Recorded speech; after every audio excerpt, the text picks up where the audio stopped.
The cliff's edge crumbled beneath my feet. Behind me, my son's shadow grew longer as he stepped closer. Who would have thought our peaceful mountain hike would end with him plotting my death? But fate had other plans, and they came with four paws and a warrior's instinct. Welcome to her Fireside Stories, where betrayal meets justice in the most unexpected ways. Tonight's tale follows Alice Munro, whose maternal love was tested at the deadliest heights. As the mountain wind howls and shadows dance, you'll discover how a German shepherd's loyalty and a Green Beret's vigilance changed everything in the blink of an eye. Draw closer to your fireside, dear listeners. This story of survival will make you question, how well do you really know those closest to your heart? Stay until the very end. What awaits at the summit might shatter everything you believe about family bonds. Let our tale begin. Morning sunlight painted the rugged peaks of the Sierra Nevada with soft gold, and the scent of pine hung in the cool air surrounding Alice Munro's log home. Inside, the hush of early day was broken only by the rhythmic drip of her coffee maker.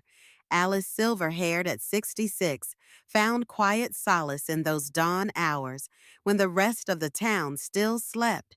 She gazed out of the window by the sink, watching her German Shepherd Ranger trot around the yard. His ears flicked at every sound, woodpeckers tapping squirrels, scampering ready to defend his territory at the slightest hint of trouble. Silver Pine was a small mountain town perched near Granite Peak National Park. The open sky was a bright tapestry each morning, and the tall conifers stood like silent guards around the homes scattered through the valley.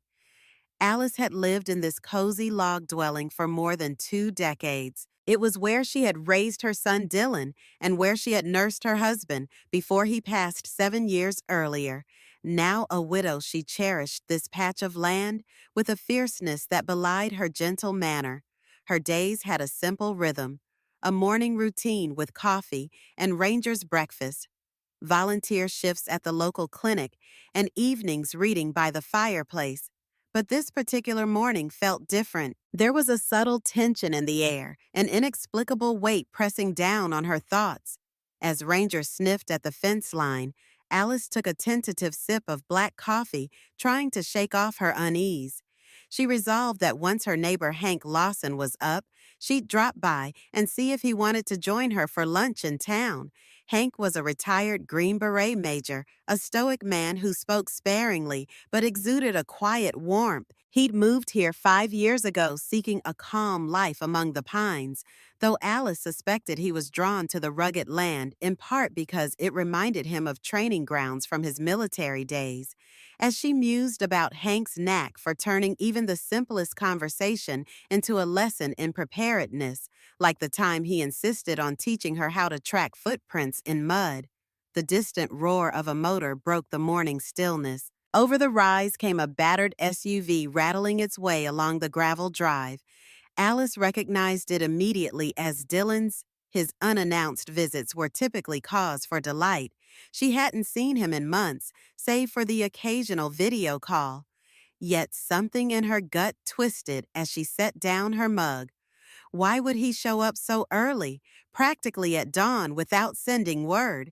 Stepping onto the porch, she saw Dylan's lean figure slide out of the driver's seat. At 38, he still carried himself with the easy charm of a teenager. Close behind him was Savannah, his wife, looking weary in a loose cardigan, one hand resting on her lower abdomen.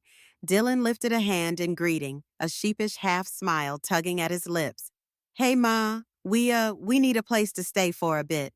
Savannah managed a tight smile, and Alice noticed her eyes flick over the yard as if measuring it. Before Alice could respond, Ranger bounded over, hackles slightly raised. He sniffed at Savannah, tail stiff. To Alice, the dog's reaction was unusual. He was a sweet, gentle soul, unless he sensed something amiss. Savannah grimaced, lifting her hand uncertainly to pat his head.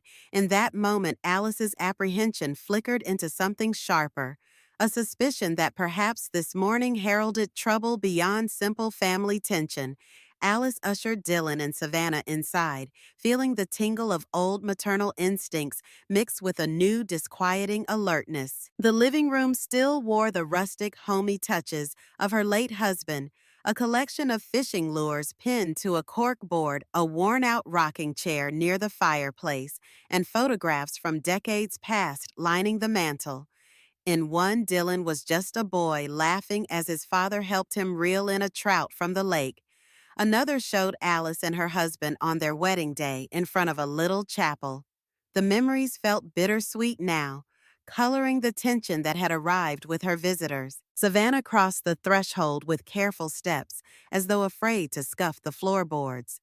She was 30, her golden brown hair neatly pulled back, and she carried herself with an air of practiced confidence. As she settled on the couch, Ranger came trotting in behind ears pinned back slightly. Savannah raised her palm to him again. This time, instead of wagging, Ranger maintained a guarded posture. Dylan flashed his mother a look something between embarrassment and annoyance. "We'd been driving through the night," he said, directing Alice's attention. "Savannah's pregnant, Ma. We've had some money troubles, big ones, and we were thinking if it's not too much, maybe we could crash here for a few months while we get back on our feet." His voice carried a pleading edge, yet his eyes ironically seemed to avoid Alice's. Alice scanned Savannah's abdomen, noticing the slight curve there. Savannah's hand rested over it in an almost performative gesture. After raising Dylan, Alice knew the basic signs of an expectant mother, and something about Savannah's stance struck her as off. Perhaps it was just the exhaustion or stress, but Alice felt uncertain. Still, she plastered on a supportive smile. "You're always welcome here," she replied softly, her nurse's compassion welling up. "Let's get you two settled in the guest room. We'll figure things out." As they sorted through a couple of suitcases near the coffee table, Dylan mentioned that they'd been having issues with rent and car payments, piling up an avalanche of debt. It seemed Savannah offered the occasional nod of agreement, but let Dylan do most of the talking. Her attention drifted around the house, her gaze lingering on certain framed photos, the big wooden desk in the corner, and the strong box that Alice kept for important papers. Dylan, rummaging through a duffel bag, let out a tired sigh and turned to his mother. "Listen, Ma, I've been thinking it might be easier for you to pass the property down now. The taxes on a place like this can be brutal. If you transferred the title to me just for a while, it would help with the financial load, and we could set up a nursery." He forced a grin. "I just want to make sure you don't have to worry about anything when the baby comes." Alarm bells clanged in Alice's mind. Dylan had never shown much interest in the house, except to remark that it was old-fashioned. Now the idea of transferring ownership for tax efficiency felt abrupt. She was no fool. She'd heard of seniors being coaxed out of their homes by sweet-talking children or in-laws with hidden agendas. But she'd raised Dylan to be a good man, or so she thought, so maybe she was overreacting. Still, the disquiet refused to fade. Savannah took that moment to stand wincing as Ranger nudged her leg. She patted him with practiced gentleness, but Alice caught a quick flash of Savannah's foot, brushing sharply against the dog's belly, more of a poke than a kick. Ranger let out a low whine and backed up, shifting his weight behind Alice as though seeking her protection. A wave of protectiveness flared in Alice, too, though she tried to keep her features neutral. In that fleeting instant, she was almost certain Savannah had meant to harm the dog. But why uncertain how to address it without causing a scene? Alice cleared her throat, guiding them to the guest room. "We'll talk more after you've had some rest," she suggested gently, hoping to buy time and keep her own rising suspicions at bay. Despite her efforts at reassurance, the house's calm felt precarious. Alice busied herself in the kitchen, preparing a makeshift brunch of scrambled eggs, toast, and fresh berries. The aroma wafted through the house, a homely promise of nourishment and normalcy. She was nearly done when she heard the soft murmur of voices in the guest room. Setting the plate of eggs on the counter, she inched closer, curiosity tugging her forward. Through the partly ajar door, she heard Savannah's voice, low and tense. Yes, the paperwork's almost ready. We just need a location that will do the trick. Angel's Drop. Yep, I'll confirm once we've arranged it. There was a pause, presumably while the other person on the line spoke. Then Savannah continued.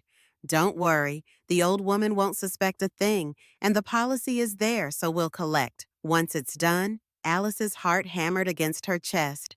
Angel's Drop was a notorious cliff face near Granite Peak National Park. Locals knew its dangers, sheer edges, crumbling ledges, and sudden gusts that could fling an unsuspecting hiker off balance. It was exactly the kind of place one might stage an accident. But the mention of a policy, the conversation was too cryptic to piece together, fully yet alarmingly direct in tone. Cautiously, Alice backed away from the door, returning to the kitchen. She forced herself to take slow, steady breaths, even though her mind swirled with possibilities. Who was Savannah speaking with? Why mention Angel's Drop? Worse yet, what policy could they be collecting? When Dylan emerged, rubbing his eyes as though awakened from a nap, Alice tried to appear calm. She busied herself by placing plates and silverware on the table, managing a tight smile. Hope you're hungry, she said, though her voice felt hollow in her own ears. While Dylan ate, Alice slipped away to gather fresh sheets from the linen closet. Passing by a small desk in the hallway, she noticed Dylan's iPad screen still on, resting precariously on top of some opened mail. Glancing around to ensure no one was watching, she tapped the home screen. A flurry of messages and emails greeted her.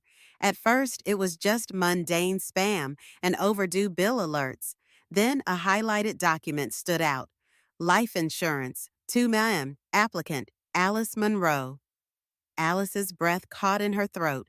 She opened the file to confirm her fear. There it was, an active life insurance policy naming Dylan Monroe as the sole beneficiary in the event of her death.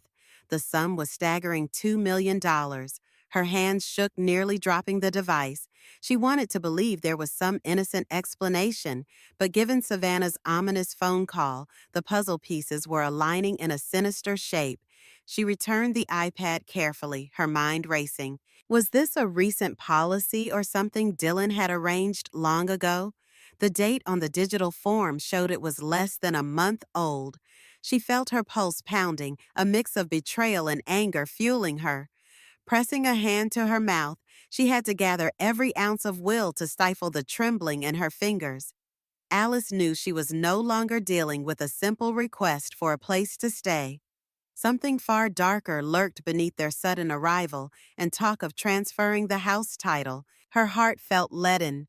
She realized she couldn't handle this alone. She needed someone she could trust, someone with the skills and instincts to face a threat head-on.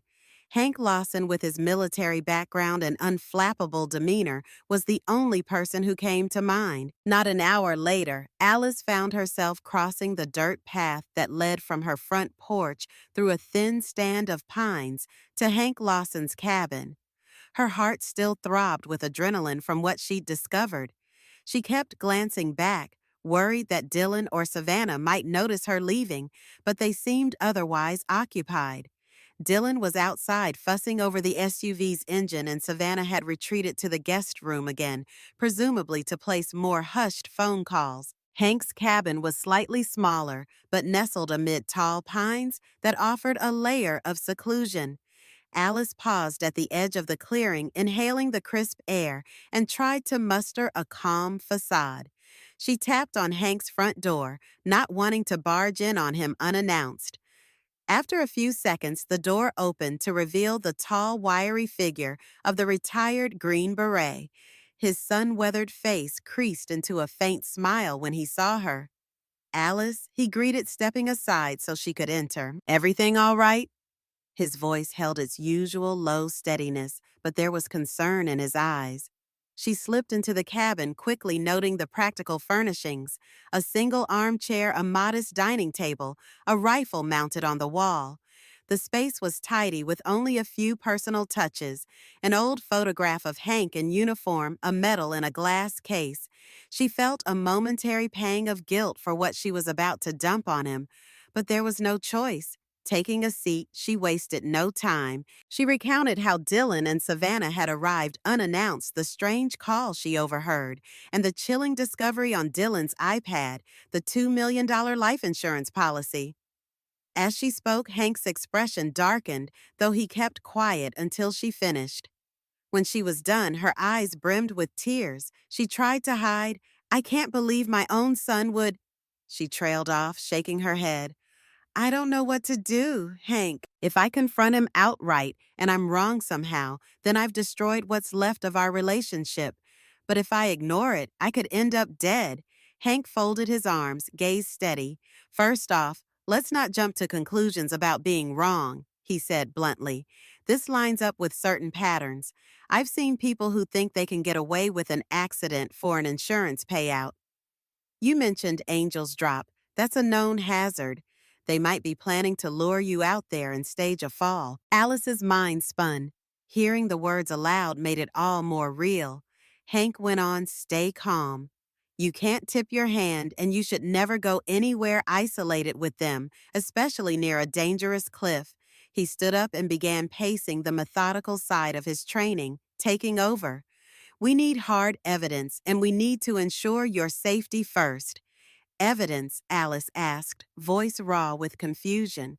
He nodded. "If we hand the sheriff hearsay, it might not stick. But if we catch them in the act, or capture a recording that changes everything—" Alice swallowed, her lips pressed tight. "You really believe my son is planning?" She couldn't finish the sentence. Hank's response came gently but firmly. "Alice, based on everything you've said, I believe he's at least being manipulated, or maybe complicit.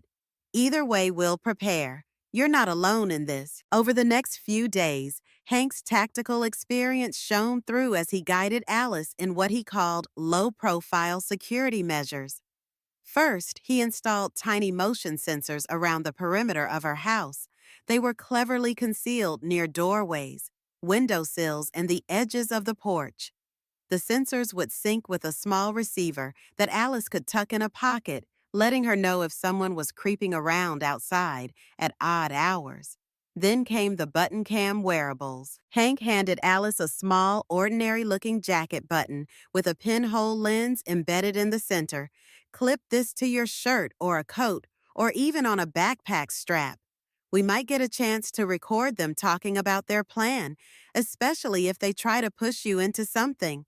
She turned the button over in her hand, marveling at the technology. "I never thought I'd be wearing spy gadgets." She admitted, forcing a wry smile despite the gravity of the situation. He also showed her the old satellite phone he'd kept from his service days. "Cell coverage can be spotty around Angel's Drop," he explained. "If anything happens, hit this SOS code. It'll broadcast your coordinates to local search and rescue, as well as me. Don't rely on normal cell towers. Those mountains are tricky." Alice nodded, absorbing it all. She was grateful for Hank's calm expertise. Yet the deeper they delved into these preparations, the more surreal it felt. She was a retired nurse who had lived through her fair share of stress-long hospital shifts, losing her husband, raising Dylan on a tight budget, but never had she imagined she'd be devising ways to outsmart her own son and his wife in a potential murder plot. Between these planning sessions, Alice moved carefully around Dylan and Savannah. She fought to maintain an air of normalcy, offering them coffee, inquiring about the baby's health, feigning interest in a grandchild. Savannah continued to rub her belly, but Alice noticed the subtlety of that gesture never quite matched the changes a real pregnancy would bring. No morning sickness, no sore feet, none of the typical cravings or aversions. It was as if Savannah was performing a role. Worst of all was watching Dylan act like this was a family reunion. He was warm and chatty one moment, aloof the next, especially when the topic of money came up. "Hey, Ma," he would say, "we really need to get that property paperwork sorted out. The sooner the better, right? and each time Alice would dodge the question, feigning some confusion about legal steps or telling him she needed to consult a lawyer. She hated lying to him, hated the conflict inside her, but she suspected that every day she stalled was a day they grew more desperate. Hank, meanwhile, had begun teaching her some basic self-defense. He borrowed a set of trekking poles from a friend in town, ones that were sturdy enough to double as a staff. He showed her how to jab with the pole, how to maintain balance on uneven ground, and even how to pivot away from a grab. Alice felt clumsy at first, but she saw the logic. If Dylan or Savannah tried to push her over a ledge, she might have a better chance of fighting them off or bracing herself. At night, she locked her bedroom door and slept fitfully.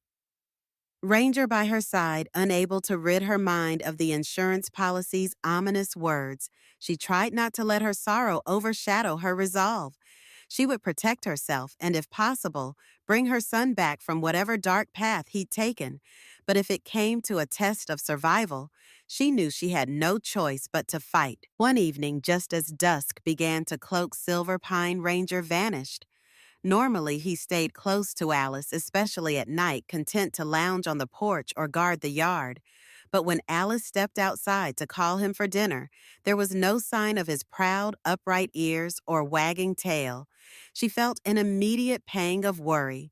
She scanned the tree line around the property, calling his name. Sometimes, on rare occasions, Ranger roamed into the woods, chasing a rabbit or investigating a new scent.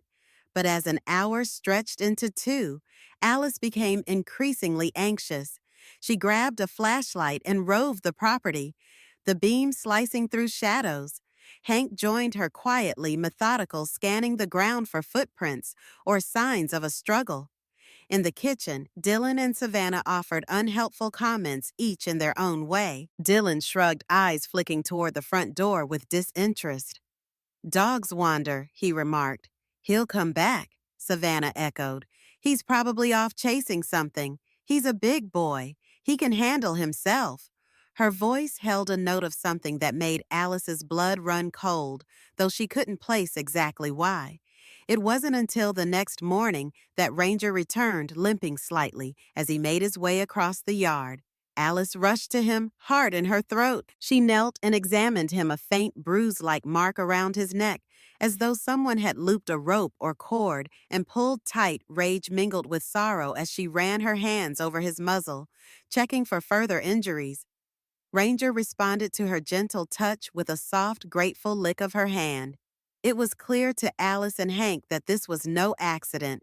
Someone had tried to remove or harm Ranger, presumably to eliminate a protective force in Alice's life. Hank carefully documented the bruising with his phone's camera. Then, with Alice's consent, he arranged for Ranger to stay temporarily at a friend's ranch in Carson Valley, where he'd be safe from any further attempts. Better to have him out of their reach. Hank advised, his jaw tight. "I've seen this tactic before. They isolate the victim by getting rid of anything that might protect or warn them." Alice's stomach churned. She gave Ranger a tearful hug before Hank drove him to the ranch that same afternoon. The dog gazed out the truck window with confused eyes, sensing the tension, but trusting his humans. With Ranger out of immediate danger, Alice pressed on with gathering evidence. The button cam recordings proved crucial. One day she captured footage of Savannah in the kitchen, dissolving a suspicious white powder into Alice's sports bottle while she was supposedly fixing a supplement drink for pregnancy. Hank identified the brand label on the container left behind as a prescription sedative. The ramifications were unmistakable. They meant to drug Alice, possibly on a hike or while driving. Hank forwarded the clip to Detective Jordan Carter, a Sierra County investigator. Carter, pragmatic and no stranger to hidden schemes, reviewed the footage and decided to launch a covert operation. "We'll play along," he said over the phone, "but I'll need more solid evidence to make arrests stick. If we can catch them in the act of trying to harm you, that's our best chance." Soon the GPS logs on Dylan's truck provided another puzzle piece: repeated trips to Angel's Drop, a place he had never shown interest in before. Hank managed to slip a small tracker on the SUV during one of Dylan's trips into town for groceries. The records showed he'd driven up the park road near Granite Peak at least 3 times over the past week. Each journey lasted about an hour, presumably a reconnaissance to find the best spot to stage a fatal accident. With every new bit of information, the net around Dylan and Savannah tightened. Detective Carter arranged for a couple of his deputies to serve as undercover park rangers, ready to intervene if Dylan and Savannah made a move. Hank, meanwhile, scouted the Angels' drop area. He picked vantage points and prepped concealment spots for Carter's team. The sheer cliff was a chilling sight. Winds battered the ledge and loose rocks tumbled away at the slightest disturbance. Standing there, Hank could practically visualize how easily an accident might occur if someone got too close to the edge. Back at the log house, Dylan's behavior began to shift. He was more jumpy, frequently checking his phone, sometimes vanishing outside for short calls, where he thought no one could overhear. Savannah, for her part, grew subtler in her manipulations. She'd leave pamphlets about life insurance or property transfers lying about, occasionally remarking on how we all want the best for you. Alice, despite the rising sense of dread, Alice refused to relent. She wore the button cam, daily kept the satellite phone tucked in her jacket, and meticulously followed Hank's advice. More and more, she felt like she was existing in a state of high alert, losing sleep, scanning every shadow for hidden threats, and missing her loyal dog's calming presence by her side. Yet she pressed on, fueled by the knowledge that every new scrap of evidence would help Detective Carter build a watertight case. One afternoon, Dylan approached Alice with forced cheeriness. "Ma, how about a little mother-son bonding time?" he suggested. "We haven't spent real time together in ages. Let's go on a hike, maybe the trails by Angel's Drop. The views are amazing this time of year. We can bring Savannah, too." His tone was too bright, his eyes lacking genuine warmth. It felt like a script he was reading from memory. Alice's heart thudded. She forced a smile. "Sure, that sounds lovely," she replied, hoping he wouldn't notice the slight tremor in her voice. "Let's set a date soon. We'll need to check the weather." "Awesome," Dylan beamed, but behind his eyes, Alice saw the flicker of calculation. "I hope you've been drawn into Alice's predicament. What would you do in her situation? Confront Dylan directly or gather more evidence? Let me know your thoughts, and if you're finding this story gripping, consider subscribing or leaving a comment to show your support. Now, let's continue and see how Alice navigates this looming danger. A crisp morning found Alice, Dylan, and Savannah piling into the SUV gear, stowed in the trunk. Hank's quiet directive echoed in Alice's mind. "Keep your phone on you. Keep the button cam rolling, and if anything feels off, signal us." Detective Carter had positioned his deputies along the trail dressed in standard park ranger uniforms. No one would think twice about seeing them in a national park setting. The drive to Granite Peak National Park took about 40 minutes, with Savannah chattering about how excited she was for the baby to experience the mountains. Someday, Alice forced herself to respond with polite nods and gentle humor, though her stomach clenched with every mile closer to Angel's Drop. She'd stashed the satellite phone in the zippered inner pocket of her hiking jacket. Once at the trailhead, the trio started walking along the winding path that snaked up the slope. Towering pines rustled overhead, and far below, the silver ribbon of the Granite Creek sparkled in the sunlight. The sharp scent of resin filled the air, and squirrels darted across the underbrush. For an instant, Alice allowed herself to remember happier times. Hiking with Dylan when he was just a boy, excitedly pointing out chipmunks and eagles. Now the thought felt almost painful, layered with betrayal. After an hour of leisurely trekking, Dylan guided them toward a narrower spur trail, one that led to the scenic overlook near Angel's Drop. The sound of wind whistling through canyons grew more pronounced. The ground became rockier, forcing them to watch their step. Alice noticed Savannah wincing in a pronounced limp. I think I twisted my ankle," Savannah announced, easing herself onto a large rock. She motioned for Alice to come closer. Could you help me for a second? Alice approached, gripping her trekking pole tightly. She couldn't forget Hank's instructions on how to pivot and block a shove. Nearby, Dylan rummaged in his backpack, producing a water bottle that Alice recognized. It was likely one of the containers Savannah had tampered with in the kitchen. Here, Ma, Dylan handed it over. You look tired. Have a drink. Alice felt her mouth go dry, but she took the bottle, recalling the plan. Pretend to sip, but don't actually ingest anything. She twisted the cap, raised it to her lips, and let a trickle of water flow down her chin without actually swallowing.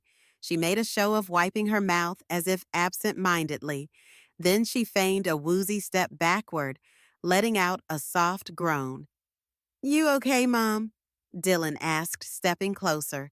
His voice was laced with a mix of fake concern and real tension. Savannah, still perched on the rock, glanced at Dylan meaningfully. Let's just rest a minute, she said. A sly flicker passed between them, an unspoken acknowledgement that the sedative should soon take effect. Alice fought to keep her breathing steady, aware that the button cam was capturing everything. The suspicious water bottle, the conspiratorial looks, Dylan's blatant attempt at false sympathy. All the while, she scanned the ridgeline for any sign of Hank or Detective Carter, hoping they were in position. As they inched closer to the cliff, the trail narrowed. Loose gravel shifted underfoot, and a stiff breeze from the canyon below rustled the pine boughs overhead. Alice allowed herself to stagger occasionally, letting Dylan and Savannah believe the sedative was seeping into her system. Her vision was fine, but she squinted and blinked as though struggling to focus. Savannah watched her like a hawk. Maybe we should head back, she suggested in a voice that managed to sound both concerned and impatient. If you can't handle this, Alice, we should turn around. But Dylan shook his head. No, we're almost at the overlook. He insisted, placing a hand on Alice's elbow. Remember those pictures we saw online? Savannah, you said you wanted to get a shot with the mountain range in the background. His words were spoken lightly, yet the subtle push he gave Alice forward felt anything but casual. Alice's heart pounded. She'd never been more grateful for the trekking pole in her hand. Hank's training had at least made her more sure-footed. The path opened into a rocky clearing with a crooked wooden sign, warning of unstable terrain beyond. A short distance away, she could see the jagged rim of Angel's Drop where the land fell away into a yawning abyss. A swirl of wind kicked up, sending a chill through her. They paused at a plateau just shy of the true edge. Dylan moved closer to Alice, slipping an arm around her shoulder, his grip tighter than necessary. She caught Savannah's quick glance at the swirling dust near the cliff, like she was envisioning how easily someone could topple over the side. In the distance, partially concealed by a row of boulders and trees, Hank and Detective Carter's team observed with binoculars. Alice couldn't see them, but she trusted they were there. She also reminded herself of the satellite phone nestled in her jacket pocket. Let me get a picture, Dylan said, pulling out his smartphone. Stand right there, Ma. The light's perfect. Alice eyed the precarious ledge. Her mind raced. They're going to try to push me or cause me to slip. She took a cautious step forward, still swaying as if under the influence of the drug. She felt Dylan's presence behind her, his foot scraping against the gravel. Savannah moved to the side, eyes fixated on Alice's posture. Then Dylan's hand closed around Alice's arm, and she sensed the moment of decision. He applied a sudden pressure, a calculated nudge meant to send her off balance. Alice flailed deliberately as if the sedative was making her too sluggish to respond. But in reality, she pivoted her weight onto the trekking pole, planting it firmly against a rock. Careful, I'm slipping, she cried, forcing a gasp. She twisted just enough to keep from being sent over the edge. Dylan lunged to catch her, plastering a show of concern across his face. But behind his eyes, Alice caught the trace of frustration. It's okay, Savannah crooned, stepping forward with arms outstretched. We've got you yet. Her grip on Alice's other arm felt cold as if primed to yank her forward. At the right moment, Alice's mind screamed. She prayed Hank and the deputies were capturing every second of this orchestrated accident. Seconds stretched into a tense standoff. Alice could feel the dryness in her throat, the crackle of gravel beneath her boots. Angel's Drop beckoned just a few feet away. A dizzying plunge if she took even one wrong step. Dylan and Savannah maneuvered around her like predators circling wounded prey. One moment offering phony help, the next moment prodding her closer to the sheer brink. She knew it was time she'd gathered enough footage to convict them of attempted murder. But if she signaled too soon, they might try something desperate. She kept her posture bent, half lidding her eyes, as though the sedative was overwhelming her. Dylan locked eyes with Savannah, giving a slight nod. That's when a rustling broke the tension. At first, Alice thought it was Hank, or the deputies stepping out to intervene.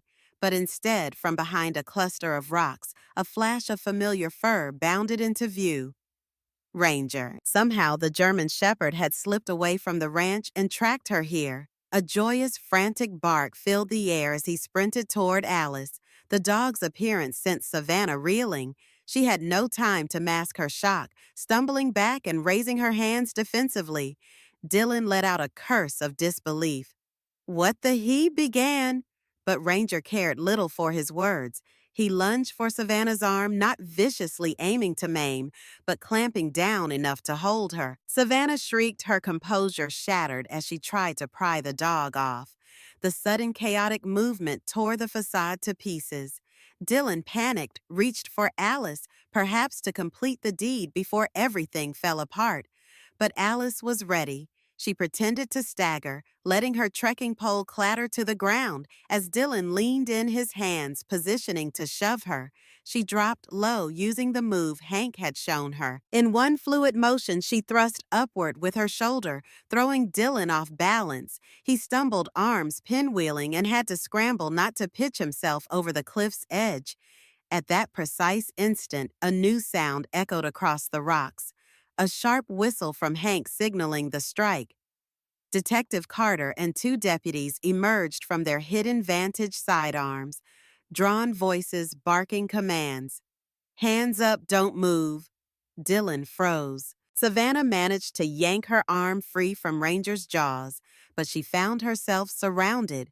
The dog still bristled with protective fury, hackles raised, teeth bared in a deep growl. Alice gasped for breath, simultaneously relieved and terrified by how close she'd come to tragedy. Dust swirled around them, settling like the aftermath of an explosion. The entire scene, Savannah's torn jacket sleeve, Dylan's wild eyes. Alice's trembling stance at the cliff's edge was one that would forever be burned into Alice's memory. Hank calm and precise motioned for her to move safely away from the drop. She complied, leaning down to retrieve her trekking pole, heart still slamming in her chest. Ranger pressed against her leg tail, wagging in fervent relief that she was okay. She murmured a heartfelt thanks to the loyal dog who had dashed into danger without hesitation. Detective Carter and his deputies quickly took charge of the scene. One of the deputies kept his firearm trained on Dylan, while the other approached Savannah, who stood shaking, trying to catch her breath. "Place your hands behind your head," the deputy ordered. She hesitated, glancing around as though considering escape. Then Ranger let out another warning bark, and she complied, letting the deputy handcuff her. Carter himself advanced on Dylan, reading him his Miranda rights. "Dylan Monroe, you are under arrest for conspiracy to commit murder and attempted murder," he stated, voice firm and steady. Dylan's face went ashen, his pupils dilated with a mix of shock and anger. You don't understand," he started, but Carter cut him off. "We have enough evidence to understand plenty." Alice stood a safe distance from the ledge, adrenaline still coursing through her veins. Hank stayed close, one hand on her shoulder. "Easy now," he said softly, guiding her a few steps away from the chaos. "You did great." She found herself shaking, tears welling up. "I still can't." She couldn't finish the sentence. couldn't grasp the reality that her own son had attempted to kill her, while the deputies secured Savannah Carter, asked to see Alice's button cam. With trembling fingers, she unpinned the device from her jacket collar and handed it over. This should have all the audio and video she managed. Hank also handed over the sports bottle. They tried to drug her, he explained. Substances likely matched the footage we have of Savannah dissolving pills earlier. Carter nodded. Good, we'll need that as evidence. Then, motioning to his men, he pointed at the battered water bottle lying in the dirt. Bag that will run a lab test. Dylan, still handcuffed, looked at Alice, eyes brimming with resentment, and something else that might have been regret. I swear it wasn't all me, he pleaded. Savannah, she's the one who orchestrated this. I'm in debt, yes, but I wouldn't have gone this far on my own. Savannah let out a harsh laugh, twisting her cuffed wrists behind her. You were the one who wanted an easy way out, she snapped. I just had the plan. Alice could only stare, stunned by the venom in their voices, as they turned on each other. Months, maybe years of deceit were unraveling in real time. Her chest hurt with the effort to keep from sobbing. She recalled the phone call she'd overheard the policy on Dylan's iPad, the bruises on Ranger's neck, the phony pregnancy. It was all part of a carefully laid trap. At last, Detective Carter stepped forward, gently placing a hand on Alice's shoulder. I'm sorry, he said quietly. We'll take it from here. I'm going to escort these two back down to the ranger station. We'll arrange for a full statement. Hank gave Alice's arm a reassuring squeeze. I'll get you home, clean up, and keep you company until they've got everything sorted. Through the haze of shock, Alice nodded. She looked at Ranger, who sat patiently by her feet, tongue lolling in a pant.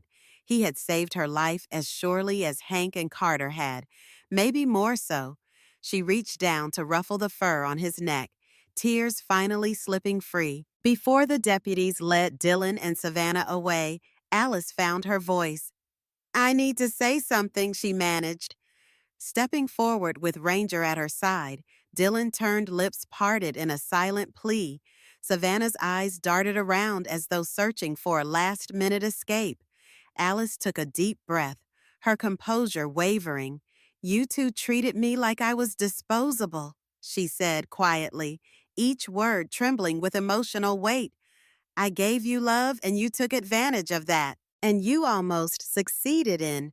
She paused, swallowing hard, tears threatening to choke her. Well, you almost succeeded, but you forgot something important, that I'm not alone and I'm not helpless. Savannah scoffed, but her bravado rang hollow in the face of near-certain conviction. Dylan lowered his head, shoulders sagging in the deputy's grip. Hank, ever the practical one, stepped forward with a portable speaker. He clicked a button and the recorded snippet from Savannah's phone call crackled to life.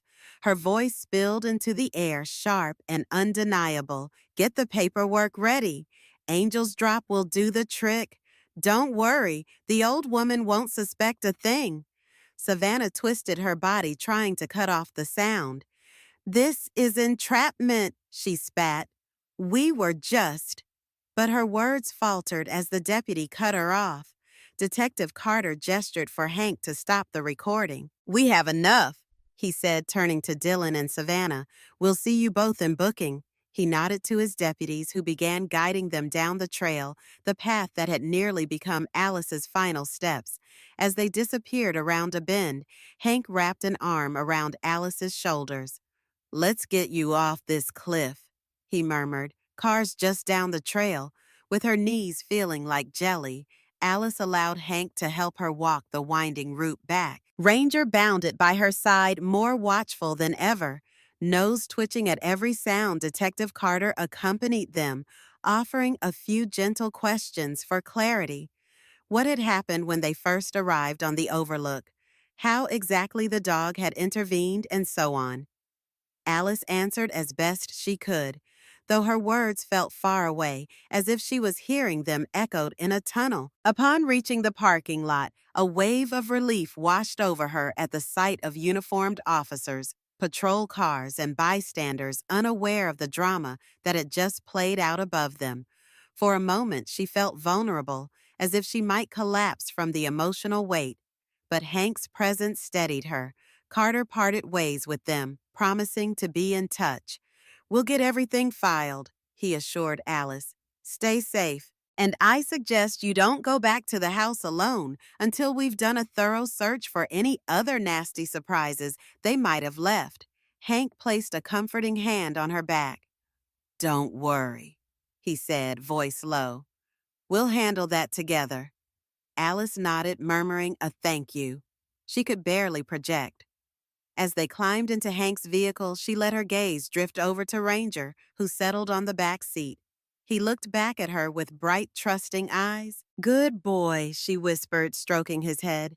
In that moment, her grief over Dylan's betrayal intermingled with overwhelming gratitude for the allies she still had. By the time they returned to her log home late afternoon, shadows stretched across the yard. Hank stayed true to his word, accompanying Alice as they stepped inside. Ranger followed, sniffing around intently as though checking for any hidden threat.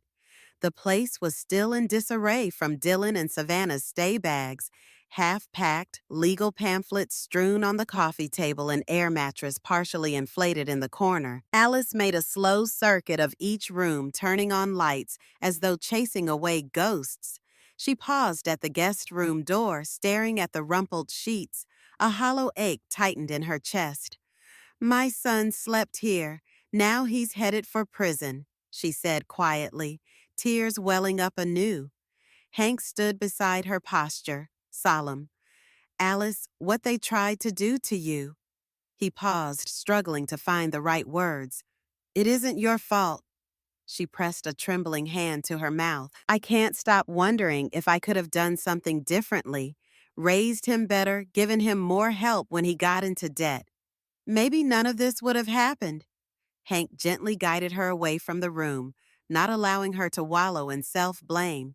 "People make their own choices," he said simply. "Sometimes, no matter how hard you try, you can't change that. All you can do is protect yourself when those choices turn dangerous." They spent the next hour methodically checking each corner of the house. Hank found a few leftover pills hidden in a medicine bottle mislabeled as vitamins, likely part of Savannah's stash. In the garage, a coil of rope with hair-like fibers, suspiciously close in color to Ranger's fur, reinforced their suspicions about who had tried to harm the dog. Alice found the entire process deeply unsettling, but also necessary. It was a chance to reclaim her space. Late that evening, Detective Carter called to confirm that both Dylan and Savannah were being held without bail. The charges included attempted murder conspiracy and insurance fraud. Carter encouraged Alice to gather any financial documents linking Dylan to her assets so they could prove a money motive in court. Alice agreed, though the thought of going through years of financial statements made her shoulders sag with exhaustion. When she hung up, Hank lingered in the hallway, leaning against the wall, arms folded. "You need some rest," he said gently. "I'll stay here tonight if you don't mind. You've been through enough." She nodded, feeling safer with someone around, especially Hank Ranger settled at her feet, his chin resting across her slippers. The dog's protective gaze roamed the room as though he refused to let his guard down. That night, as Alice tried to sleep, she thought about how everything had changed so quickly. Just days ago, she was living her quiet life oblivious to the storm forming around her. Now Dylan was behind bars, and she was left to pick up the pieces. The only solace came from knowing she was alive thanks to Hank's vigilance, Ranger's unwavering loyalty, and her own reluctant courage. The legal process moved faster than Alice expected. Within a few weeks, the local media caught wind of the sensational tale. Dog and retired nurse outsmart alleged murder plot news vans occasionally appeared near her property, though Hank's presence ensured they didn't linger long. Detective Carter compiled a thorough case with the evidence from the button cam, the tampered water bottle, and the phone records. Ultimately, Dylan and Savannah had little room to deny the charges. During the preliminary hearing, Alice sat in the courtroom, heart pounding at the sight of Dylan and Savannah in county orange jumpsuits. She felt a sudden wave of sorrow. This was her child, her flesh and blood, and she was seeing him arraigned for conspiring to kill her. Savannah looked pale and thin, far from the poised manipulator she had portrayed at Alice's home.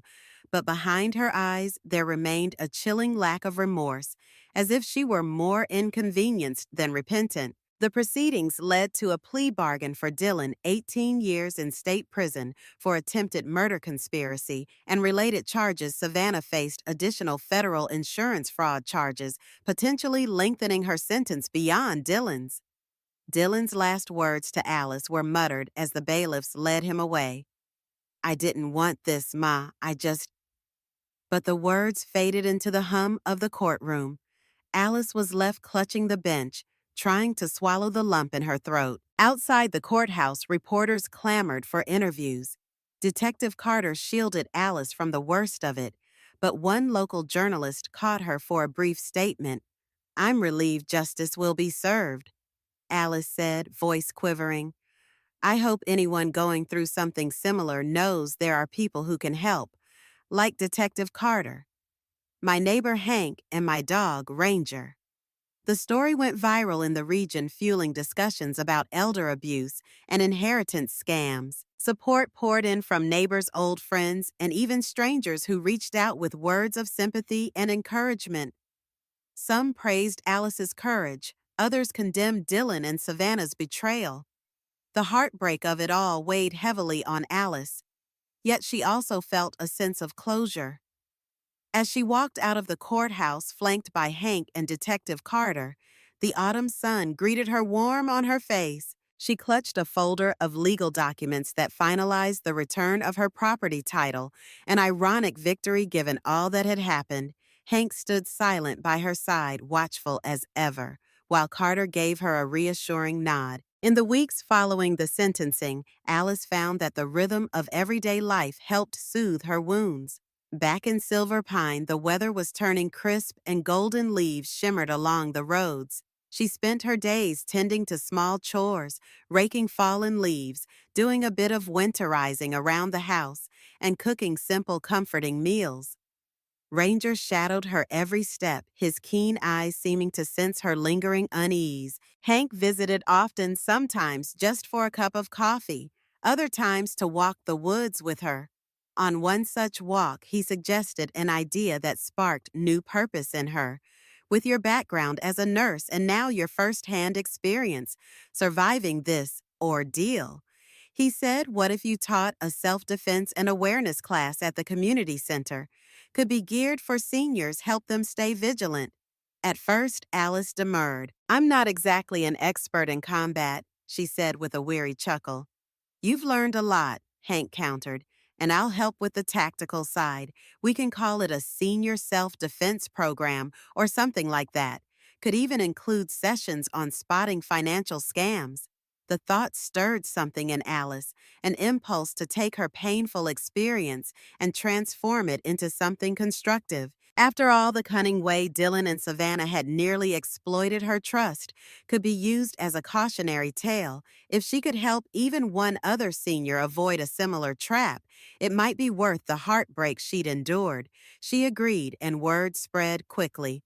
Within a month, the Silver Shield class was set up at the local community center. Hank organized the more physical aspects, showing participants how to use everyday items, like a walking stick or a cane, to create space and discourage potential attackers. Alice, meanwhile, covered situational awareness, scam detection, and the emotional aspects of betrayal. She spoke from a place of raw authenticity, and participants listened with rapt attention. They also founded the Silver Shield Fund, a small community effort to provide legal resources and emergency grants to older residents who might be facing financial exploitation. Detective Carter offered to serve as a liaison with local law enforcement, ensuring that any suspicious financial or legal activity could be swiftly investigated. Alice poured her spare time into these initiatives, finding solace in helping others. Whenever doubts about Dylan crept into her mind, she channeled that energy into writing resource guides or helping coordinate a fundraising event. A part of her still grappled with guilt and sorrow, but the sense of purpose made her shoulders feel less burdened. One evening just before the first snowfall, Alice received a letter from Dylan in prison. He wrote of remorse, how he regretted letting his debts push him to extremes. He insisted that Savannah had manipulated him, yet he never truly apologized for planning to murder his own mother. Alice sighed as she folded the note. She didn't know if she would ever forgive him fully, but she did know she had a life to live and a community that needed her. The Silver Shield program quickly became a fixture at the community center. Word of mouth spread about how participants felt more confident navigating daily life, knowing what red flags to watch, for how to hold a trekking pole in a defensive stance, and even how to use a pocket alarm if they ever felt threatened. Hank demonstrated advanced techniques like how to break free from a grab, which he'd adapted for older adults who might have limited strength or mobility. Detective Carter would sometimes drop by out of uniform to share real cases of elder scams and fraud attempts. These stories resonated powerfully, especially after the local media coverage of Alice's ordeal. People recognized Alice at the grocery store on the sidewalk and thanked her for her bravery in coming forward. Some even patted Ranger on the head, calling him a hero dog. At one point, the town council invited Alice to speak at a special assembly about elder abuse prevention. She stood before a modest crowd in the high school auditorium, heart pounding as she recounted her personal story. Although she left out the goriest details, she emphasized how trust can be weaponized by those closest to you, and how vigilance doesn't mean paranoia, but rather self-respect and caution. Applause filled the room when she finished, and Ranger let out a happy bark from where he sat in the wings. To celebrate his part in thwarting the murder plot, the town council presented Ranger with a special collar sporting a small engraved tag that read Hero of Silver Pine. They snapped a photo of Alice kneeling beside Ranger, the new collar gleaming against his thick fur. The image ended up in the local paper under the headline, German Shepherd Saves Life Wins Hearts. Shortly thereafter, Hank pulled Alice aside, phone in hand, grinning in a rare display of excitement. He showed her a viral social media clip compiled from their story. It included actual news footage and some carefully edited reenactment the production crew had asked to recreate certain parts of the confrontation at Angel's Drop, but Alice declined to set foot near that cliff again. Among the various segments was a tag reading, timestamp 1320. Smash the like button if you think Ranger deserves a medal. Comment name hero dog below. Alice couldn't help but smile, even laugh a little. The darker aspects of her experience were their treachery, betrayal. But seeing people rally around Ranger's heroics and the successful outcome felt strangely uplifting. In an odd way, the community's enthusiasm gave her renewed faith in humanity's capacity for good. Her bond with Ranger grew ever deeper. She spoiled him shamelessly with new chew toys, daily brushing sessions, and special treats. He, in turn, never strayed far from her side, as though determined to protect her from any future threats. Late one afternoon, after a particularly rewarding Silver Shield class, Alice and Hank drove back to her house. They paused at the gate, gazing at the log home that had once felt overshadowed by fear. The yard was peaceful in the soft twilight, and the glow of the porch light beckoned them inside. Alice felt a profound sense of gratitude. Life was far from perfect. Dylan's betrayal still ached like a phantom wound, but she was safe, she was healing, and she was no longer alone. A few weeks later, a gentle hush enveloped Silver Pine. Snowfall dusted the Sierra Nevada peaks, and the fragrance of pine mingled with wood smoke in the cold air. On a particular Sunday afternoon, Alice decided to visit Alpine Lake, a smaller, more serene body of water hidden in the foothills. It was a spot she and her husband had cherished for quiet picnics in years past.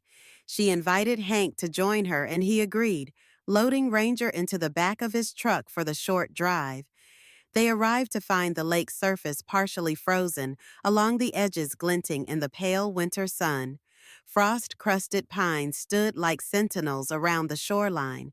Alice breathed in the crisp chill, letting it fill her lungs with a sense of renewal. They followed a narrow path along the water's edge until they reached a favorite clearing, flat stones that served as makeshift benches circled by tall evergreens.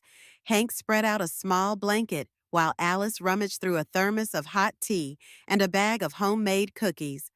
Ranger romped through the powdery snow, excitedly snapping at the occasional snowflake that drifted in front of his muzzle. For a while they sat in companionable silence. Hank watched the horizon where the sun dipped behind a ridge, painting the sky in soft pink and gold.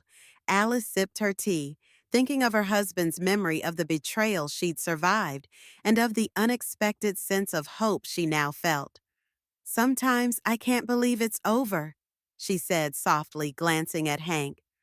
"I'll wake up in the night, half expecting Dylan and Savannah to still be in the guest room scheming. Then I remember the trial and the sentencing and the relief that washes over me." She trailed off, shaking her head as if to dispel the lingering nightmares. Hank nodded, placing a reassuring hand on her shoulder. "You've been through a lot of pain," he said, "but you're still standing, and look at everything you've built. Silver Shield, the awareness programs, the trust you've rekindled with this community."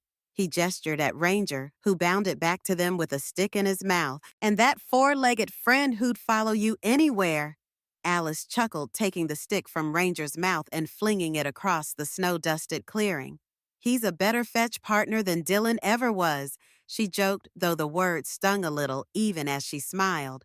They watched Ranger chase after the stick, a dark shape darting across the white expanse. The dog seized it happily, turning back with tail wagging. Alice felt a warmth spread through her chest, a testament to the love and loyalty that still existed in her life despite everything. As the final rays of daylight faded, Hank rose and offered Alice a hand. "Ready to head back?" he asked. She nodded, letting him help her up. Together they walked toward the truck, Ranger trotting behind them.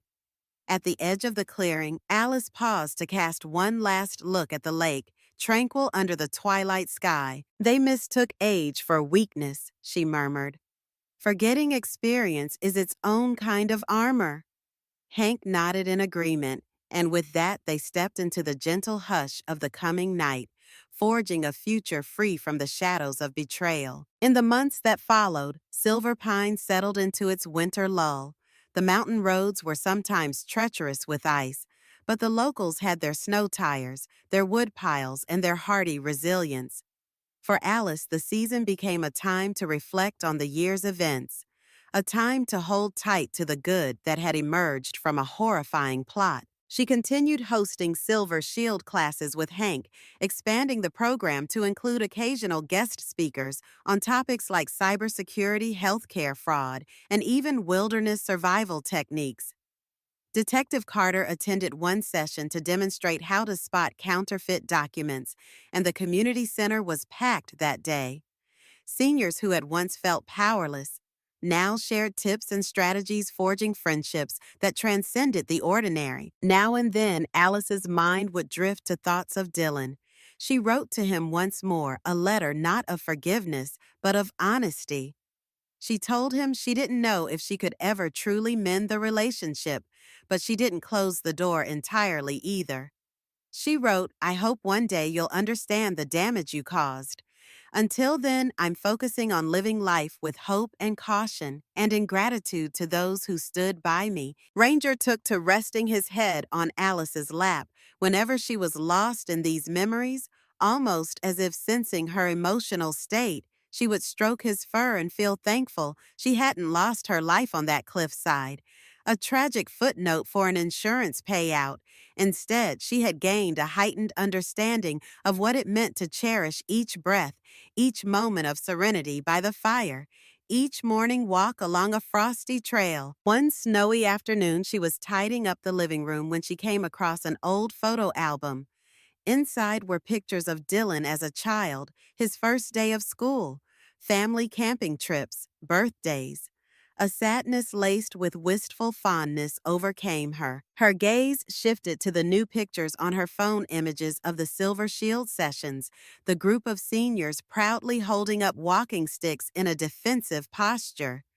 Detective Carter with a grin and a snapshot of Hank, awarding Ranger his hero dog tag. It struck her that life had a way of weaving tragedy and triumph into the same tapestry.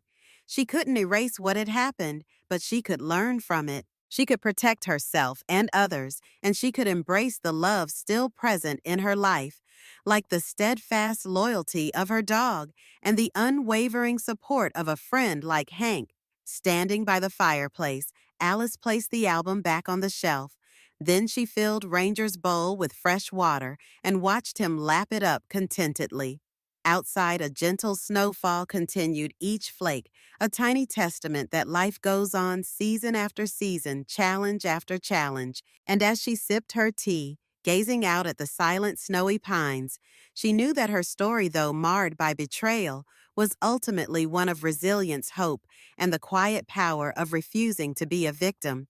As the embers of Alice's tale slowly fade, one question burns brighter than ever. When does maternal love reach its breaking point? Tonight we witnessed a mother's heart shatter and rebuild itself stronger than before. Her story teaches us that sometimes the truest family isn't bound by blood, but by the unwavering loyalty of those who choose to stand beside us, whether on four legs or two. I've seen your comments flooding in, and I'm deeply moved by how this story has touched so many of you. Before our paths part until next week's fireside gathering, I have one question that I hope will stay with you.